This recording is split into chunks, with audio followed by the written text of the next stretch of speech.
আসসালামু আলাইকুম গাইস, রাফি গল্প সিজন 2 ফুল পার্ট নিয়ে এসেছি, তো সবাই ভিডিওটা দেখেন। পরের দিন অফিসে ঢুকতেই হঠাৎ একটা মেয়ের সাথে আমার ধাক্কা লাগলো আর সে আমাকে ঠাস ঠাস করে থাপ্পড় মারলো। কি আপনি চোখে দেখেন না? মেয়ে মানুষ দেখলেই খালি গায়ের উপর পড়তে ইচ্ছা করে, তাই না? আমি বললাম আমায় মাফ করবেন, আমি দেখতে পারিনি। অভদ্র লোক, কিছু ভদ্রতা বলতে কিছুই জানে না। তারপর আমি সেখান থেকে গিয়ে বসের রুমে যাই। রুমে গিয়ে, স্যার আমি আসতে পারি? বস বলল আসুন। তারপর আমি সেখানে গিয়ে বসি আর বস আমাকে বলে উঠে, তা আপনার তো আজ অফিসে প্রথম দিন, তা আপনার কাজগুলো আপনাকে বুঝিয়ে দেওয়া হবে। আমি বললাম জি স্যার, আমি চেষ্টা করব। বস বলল ভালো, আপনাকে কাজে সাহায্য করবে আমাদের এখানকার একজন কর্মকর্তা। আমি বললাম জি স্যার। তারপর বস একজনকে রুমে ডাকে আর দেখি সেখানে সেই মেয়েটি এসেছে। মেয়েটি এসে বলে, স্যার আমাকে কি ডেকেছেন? বস বললেন ইনি হলেন রাফি, আমাদের অফিসে নতুন জয়েন করেছে, আপনি তাকে ওনার কাজগুলো বুঝিয়ে দিবেন। তারপর মেয়েটি কেমন যেন আমার দিকে তাকিয়ে আছে, যেন এখনো আমার উপর তার রাগ কমেনি। তারপর বস আমাকে আবার বলে উঠে, ইনি হলেন আমাদের এখানকার সিনিয়র অফিসার রিদি, ইনি আপনাকে আপনার কাজ বুঝিয়ে দিবে আর আপনাকে বিভিন্ন কাজে সাহায্য করবে। আমি বললাম আচ্ছা স্যার। আর বস বলল, আর আপনি কিন্তু নতুন জয়েন করেই একটা বড় প্রজেক্ট হাতে পেয়েছেন, এটা যদি আপনি সফল করতে পারেন তবে আপনার জন্য কিন্তু অনেক ভালো কিছু অপেক্ষা করছে। আমি বললাম স্যার আমি আমার সর্বোচ্চ দিয়ে চেষ্টা করব। বস বললেন খুবই ভালো রিদি, আপনি এখন সব কাজগুলো তাকে বুঝিয়ে দেন। রিদি বলল, কিন্তু স্যার এনার আগে কোনো কাজ করার অভিজ্ঞতা আছে কি যে এত বড় প্রজেক্ট তাকে দিলেন? বস বলল সমস্যা কি, এখন থেকে শুরু করুক। রিদি বলল তবুও স্যার অনেক বড় প্রজেক্ট, 20 কোটি টাকার প্রজেক্ট।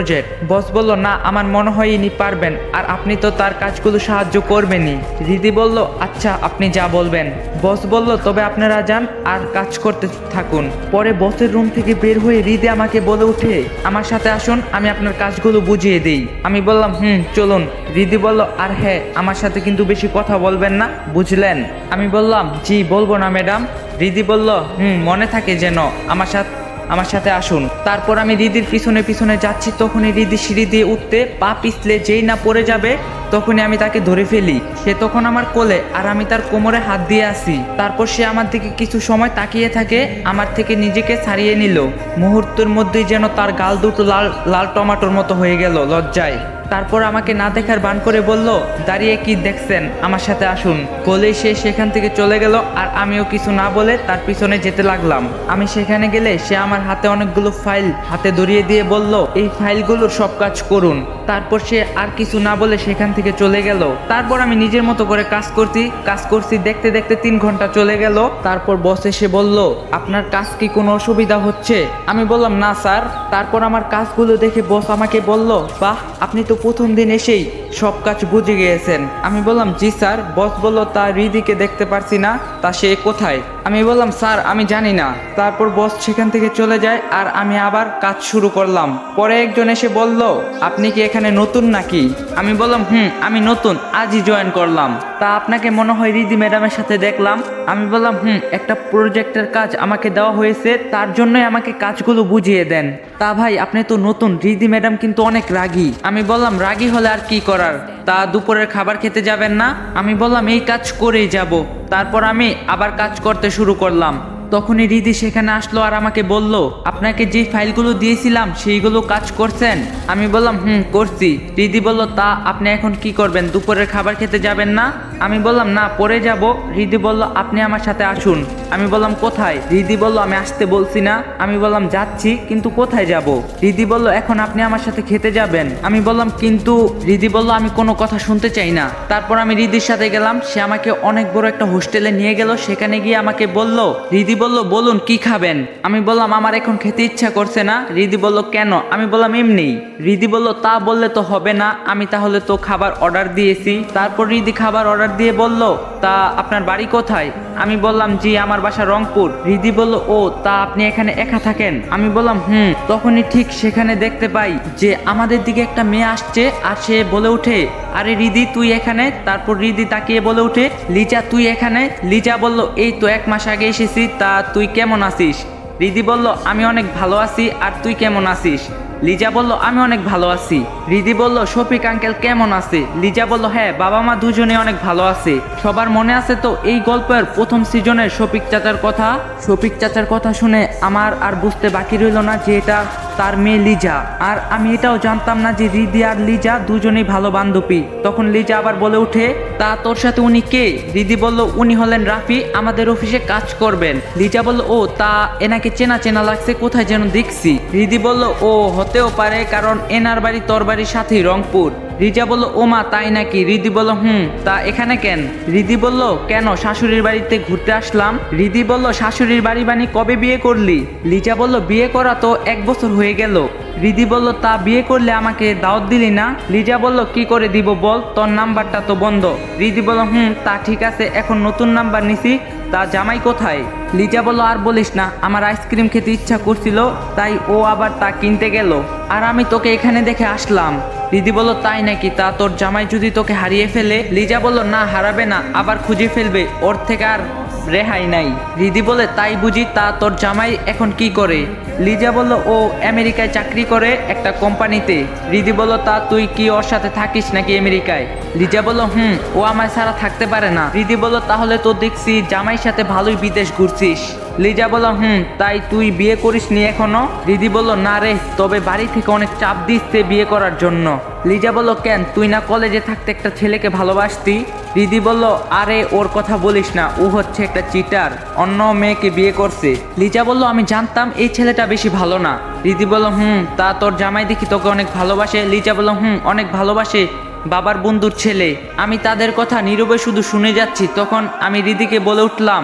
রিদি বলল, তা ভালো কথা, শফিক আঙ্কেল না একটা ছেলেকে অনেক পছন্দ করতো, তোর সাথে নাকি বিয়ে দিতে চেয়েছিল, পরে নাকি ওই ছেলেটা জেলে গেল। লিজা বলল, ও ওটা তো অনেক বছর আগের কথা, তা না হলো 7-8 বছর আগের কথা। আমি তাদের এই কথা শুনে হঠাৎ করে চমকে গেলাম। তারপর রিদি বলল, ছেলেটা কিন্তু দেখতে অনেক ভালো ছিল, আঙ্কেল তোর সাথে ওর বিয়ে দিতে না চাইলে আমি কিন্তু ওকে বিয়ে করতাম।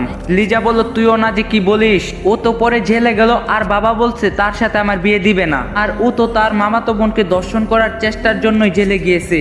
রিদি বলল, তাহলে তো তোর সাথে বিয়ে হয়নি, ভালোই হয়েছে। লিজা বলল, আরে বিয়ে কি করে হবে, সে তো জেলে গিয়েছে। রিদি বলল, তা ওর নামটা যেন কি ছিল, ভুলে গিয়েছি রে। তারপর লিজা যেই না আমার নামটা বলতে যাবে, তখনই সেখানে একটা ছেলে চলে আসে। জান, তুমি কোথায় ছিলে এত সময়, তোমাকে অনেক জায়গায় খুঁজলাম। লিজা বলল, আরে এতগুলো খাবো না তো, না হলে তো আমার ঠান্ডা লেগে যাবে। তাই তো, আচ্ছা তুমি তবে অল্প করে খাও। রিদি বলল, কিরে, এটাই তোর জামাই বুঝি, দেখতে কিন্তু অনেক হ্যান্ডসাম আছে, তোর সাথে সেই মানিয়েছে, ক্রাশ খেয়েছি কিন্তু। লিজা বলে, তুই নাকি কি যে বলিস। রিদি বলল, তা তোর জামাইয়ের নামটা কি জানতে পারি? My name is Asif. Ridi বলল, বাহ, খুব সুন্দর নাম তো। আমার আর তাদের কথা শুনতে ভালো লাগছিল না, এগুলো শুনে নিজেকে অনেক অপরাধী মনে হচ্ছিল। তাই আমি তখন বলে উঠি, ম্যাডাম আমি তবে যাই, আমার অফিস যেতে হবে। রিদি বলল, আরে দাঁড়ান না, খাবার অর্ডার দিয়েছি, আসুক, আর কতদিন পর আমার বান্ধবীর সাথে দেখা, একটু কথা বলে যাই। আমি বললাম, না ম্যাম, স্যার মানে বস আমাকে অনেক কাজ দিয়েছে, আমার যেতে হবে। রিদি বলল, সমস্যা নেই, আমি আপনাকে সাহায্য করব এখন। লিজা বলল, কিরে রিদি, তোর অফিসের লোকের দেখি অনেক তাড়া। রিদি বলল, না আজ প্রথম দিন অফিসে জয়েন করলো তো, তাই একটু তাড়া। তখনই আসিফ বলে উঠে, আসিফ বলে, আচ্ছা আপনার যদি বেশি তাড়া থাকে তবে আপনি যেতে পারেন। আমি বললাম, তবে আমি গেলাম। রিদি বলল, সে কি, আপনি তো কিছুই খেলেন না। আমি বললাম, সমস্যা নেই। তারপরে এই কথা বলে আমি চলে আসলাম সেখান থেকে। তারপর ভাবছি, রিদি যদি আমার সম্পর্কে সব কিছু জেনে যায়, লিজা তা বলে দিতে পারে, যদিও তারা আমাকে চিনতে পারেনি। লিজা আমার চেয়ে মাত্র 3 বছরের ছোট, আমরা সেই সুবাদে আমরা ছোটবেলায় একটু খেলাধুলা করতাম, আর শফিক চাচাও তো আমাকে অনেক ভালোবাসতো। কিন্তু শফিক চাচা যে লিজার সাথে আমার বিয়ে দিতে চেয়েছিল তা তো জানতাম না। তাহলে কি আমি শুধু শফিক চাচার কাছে আদরেরই ছিলাম না, বরং তার মেয়ের জামাই করতে চেয়েছিল? আর সেই শফিক চাচা আমাকে কত খারাপভাবেই না চিনে। এসব ভাবতে ভাবতে অফিসে পৌঁছে গেলাম। তারপর অফিসে ঢুকেই একজন আমাকে বলে উঠে, কি ভাই আপনি জিনিসটা কি বলুন তো। আমি বললাম, কেন, আমি আবার কি করলাম? কি করেন নাই বলুন? যে রিদি ম্যাডামের সাথে আমরা কথা বলতেও ভয় পাই, আর সে আপনাকে নিজে ডেকে খাওয়াতে নিয়ে গেল। আমি বললাম, কেন, এতে কি হয়েছে? কি হয়নি বলুন? ম্যাডাম হচ্ছে এই অফিসের সবার ক্রাশ, শুধু কি আমাদেরই, এই অফিসের বসের ছেলে পর্যন্ত তার পিছনে ঘোরে। আমি বললাম, ভাই আমি এসব কিছু বুঝি না, আমি এখানে কাজ করতে এসেছি, আর আমার কারো পিছনে ঘোরার দরকার নেই। তাহলে তো আপনার তো আরো ভালো, ম্যাডাম আপনার উপর তাহলে ক্রাশ খাইছে। আমি বললাম, ভাই আপনি যান তো এখান থেকে প্লিজ, আমার কিছু ভালো লাগছে না। তারপর সে চলে গেল। আর আমি ভাবছি অন্য কথা, আমার বাবা মা কেমন আছে, আমার আজ যেন কিছুই ভালো লাগছে না। তারপর অফিসের কাজ করছি, রিদি এখন আসেনি। হঠাৎ করে আমার চোখ পড়ে ক্যালেন্ডারের উপর, এ কি, আজ তো 27 অক্টোবর, আজ তো আমার জন্মদিন। তাহলে কি থেকে আমার 9তম জন্মদিনের আগে কি আমি জেলেই কাটিয়েছি? হায়রে আমার জীবন, দেখতে দেখতে 8 বছর গেল, কত কিছুই না জীবন থেকে হারিয়ে ফেলছি, আর কখনো এই সময় ফিরে পাবো না। তারপর রিদি আসলো অফিসে আর এসে আমাকে রাগী গলায় বলল, আপনি আমার মুখের উপর কোন সাহসে কথা বলেন, চলে আসলেন? আমি বললাম, আসলে ম্যাডাম। রিদি চুপ, একবারে চুপ। আমি আপনাকে আমার সাথে করে নিয়ে গেছি বলে কি আপনার এত দাম বেড়ে গেছে? আমি বললাম, না ম্যাডাম, সেখানে ভালো লাগছিল না। রিদি বলল, সেটা তো আমাকে বলে সেখান থেকে চলে আসতে পারতেন। আমি বললাম, সরি ম্যাডাম, আর হবে না। রিদি বলল, কিছু কি খেয়েছেন? কিছু খাইনি, তবু বললাম, জি খেয়েছি। রিদি বলল, আচ্ছা তাহলে কাজ করেন, আর কোনো সমস্যা হলে বললেন। তারপর আমিও কাজ করছি, যদিও অনেক কাজ কঠিন, করতে পারছি না, তবু আমার পারতেই হবে। তারপর কাজ শেষ করতে করতে এক সময় দেখি রাত 9টা বেজে গেছে। তারপর আমি তাড়াহুড়ো করে সব কিছু গুছিয়ে অফিস থেকে যেই না বের হব, তখন রিদি আমাকে বলে উঠে, আপনি এখন অফিস থেকে যাননি? আমি বললাম, না ম্যাম, আসলে সব কাজ করতে করতে একটু বেশি সময় লেগে গেছে। রিদি বলল, তা ভালো, এখন তো দেখি অফিসে কেউ নেই, সবাই চলে গেছে। জি ম্যাম, আপনি তো জাননি। রিদি বলল, আমার একটু কাজ ছিল, তা আপনি কি এখন বাড়িতে যাবেন? আমি বললাম, রিদি বলল, তা বাড়িতে গিয়ে কি করবেন? আমি বললাম, কি আর করব, ঘুমাবো। রিদি বলল, আচ্ছা চলুন, আমি আপনাকে গাড়ি দিয়ে এগিয়ে দেই। আমি বললাম, আপনি কেন আমাকে এগিয়ে দিবেন? রিদি বলল, কেন, আমার সাথে যেতে আপনার কি কোনো সমস্যা? আমি বললাম, তা না, আমি একাই যেতে চাচ্ছি। রিদি বলল, আমি না হয় আজকে আপনাকে এগিয়ে দিলাম। তারপর আমি আর কিছু না বলে তার সাথে গাড়িতে গিয়ে বসলাম। তারপর সে গাড়ি চালাচ্ছে, তখন সে আমাকে বলে উঠলো, আপনার বাড়িতে কে কে আছে? আমি বললাম, কেউ নেই, আমি একা। রিদি বলল, তাহলে আপনার এত তাড়া কেন বাড়িতে যাওয়ার? আমি বললাম, আমার আসলে বাড়িতে তাড়াতাড়ি যেতে হয়। রিদি বলল, আজ না হয় আমার সাথে এক জায়গায় চলেন। আমি বললাম, কোথায় যাব? রিদি বলল, এমন কেন করছেন, দেখলেই বুঝতে পারবেন। আমি বললাম, না ম্যাম, আমাকে তাহলে এখানে নামিয়ে দেন, আমি এখন কোথাও যেতে পারবো না। রিদি বলল, আগে চলেন না। তারপর আমি আর কিছু না বলে তার সাথে যেতে থাকি। জানি না সে আমাকে কোথায় নিয়ে যাচ্ছে। 10 মিনিট পর রিদি গাড়ি থামায় আর আমাকে নামতে বলে, কিন্তু রিদি আমায় এমন জায়গায় নামায় যে তা দেখার পর আমার চোখ কপালে উঠে গেল। রিদি আমাকে একটা নাইট ক্লাবের সামনে নিয়ে আসলো, যেখানে কিনা ছেলে মেয়েরা অনেক খারাপ পোশাক পরে মদ খেয়ে মাতাল হয়ে নাচ গান করছে, আরো কত রকমের খারাপ কাজ নাই করছে। না বললেই ভালো। আমি তা দেখে অবাক হয়ে বললাম, ম্যাম, আপনি আমাকে এটা কোথায় নিয়ে আসলেন? রিদি বলল, কেন, দেখতে পারছেন না কোথায়? আমি বললাম, ম্যাম, এসব খারাপ জায়গায় আমি এসবে যাই না, আমি ফেরত গেলাম। রিদি বলল, প্লিজ একটু থাকুন না, আমার অনেক বান্ধবীরা এখানে এসেছে তাদের বয়ফ্রেন্ডের সাথে, তাদের সাথে একটু মজা করে চলে যাবে, আপনি থাকিয়েন সাথে। আমি যেই না ফেরত যাব ঠিক তখনই রিদি আমার হাতটা ধরলো আর আমাকে বলে উঠে, এমন কেন করছো? আরে বেশি সময় থাকবো না, প্লিজ আসো। আমি বললাম, এ কি, আপনি আমার হাত ধরছেন কেন? আর আপনি আমাকে তুমি করেই বা বলছেন কেন? রিদি বলল, কেন, বললে সমস্যা কি? তুমি না হলে বলো আমাকে তুমি করে।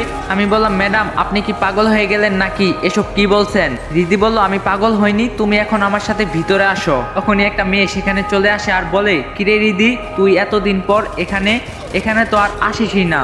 রিদি বলল, অনেক কাজের চাপে থাকি তাই আসি না। তা ওটা তোর পাশে কে? রিদি যা বলে তা শুনে আমি পুরো অবাক হয়ে যাই। সে বলে, কেন, এটা আমার বয়ফ্রেন্ড। বাহ, অনেক সুন্দর দেখতে তো তাড়াতাড়ি ভিতরে আয়, সবাই তো সেখানে আছে। তারপর মেয়েটি সেখান থেকে চলে গেল। তখনই আমি তাকে বলে উঠি, রিদি ম্যাম, আপনি কেন এই মেয়েটাকে বললেন আমি আপনার বয়ফ্রেন্ড? রিদি ম্যাডাম বলল, কেন, বললে কি হয়? আমি বললাম, অনেক কিছু হয়। আর আপনি যে এখানে এসে এরকম খারাপ কাজ করছেন তা কি ভালো হচ্ছে? রিদি ম্যাডাম বলল, তোমাকে এত ভালো মন্দ বুঝতে আসতে হবে না, এখন তুমি আমার সাথে আসো। আমি বললাম, আমি আপনার সাথে যাব না। কি, তুমি যাবে না আমার সাথে ভিতরে? আমি বললাম, কখনোই না, আমি এরকম পাপের দুনিয়াতে যেতে চাই না। রিদি বলল, তুমি যদি এখন আমার সাথে না যাও তবে আমি তোমাকে চাকরি থেকে বের করে দিব।